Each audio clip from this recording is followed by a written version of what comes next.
भंडाऱ्यात अतिक्रमणावर कारवाई करण्यात आली। राष्ट्रीय महामार्गावर होणारी वाहतूक कोंडी आणि अपघात रोखण्यासाठी दुकानांवर प्रशासनाचा बुलडोझर चालवण्यात आला। शहरातील ऑफिस, क्लब ते नागपूर नाक्यापर्यंत ही कारवाई करण्यात आली। नवी मुंबईतील शासकीय कार्यालयात रिपब्लिकन सेनेनं धार्मिक पूजेला विरोध दर्शवलाय। शासकीय GR नुसार कार्यालयात धार्मिक पूजा करता येत नाहीत, तर केवळ सरकारी कार्यक्रमच करता येतात। त्यामुळे संविधानाचा मान राखण्यासाठी वरिष्ठांना पत्र पाठवून कारवाईची मागणी केली जाणार आहे।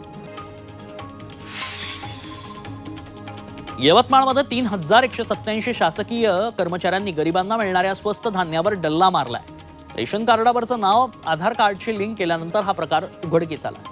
तब्बल 1,02,62 शिधापत्रिकांचे शासकीय कर्मचारी लाभार्थी असल्याचं यात आढळलंय। त्यांची पडताळणी करून कारवाई केली जाईल असं जिल्हा पुरवठा अधिकाऱ्यांनी सांगितलं।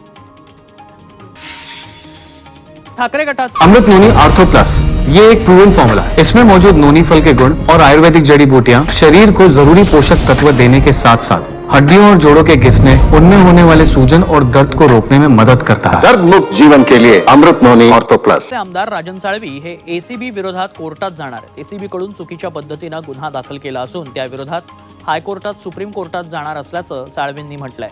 कितीही त्रास दिला तरी रत्नागिरी, सिंधुदुर्गातून आमच्याच उमेदवाराचा विजय होईल। विनायक राऊत लोकसभा निवडणुकीत हॅट्रिक करतील असा विश्वास राजन साळवींनी व्यक्त केलाय।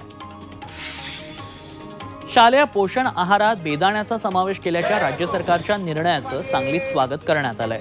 स्वाभिमानी शेतकरी संघटनेनं जिल्हाधिकारी कार्यालयासमोर साखर पेढे वाटून आनंद उत्सव साजरा केला।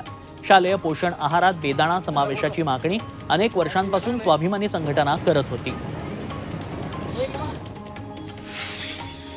चंद्रपुरात इकोप्रो संस्थेनं यंदाही व्हॅलेंटाईन डे निमित्त बीरशहांच्या समाधीवर पुष्पांजली अर्पित केली। राणी हिराईनं राजा बीरशहांच्या प्रेमाच्या स्मरणार्थ रेखीव भव्य वास्तू केली होती। 18व्या शतकातील ही समाधी आजही अतूट प्रेमाची साक्ष देतीये।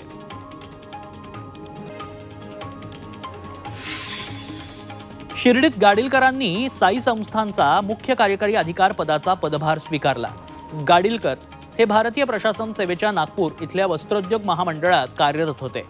गेल्या काही दिवसांपासून रिक्त असलेल्या पदावर अधिकारी नियुक्त झाल्यानं संस्थांच्या कामकाजाला चालना मिळणार आहे।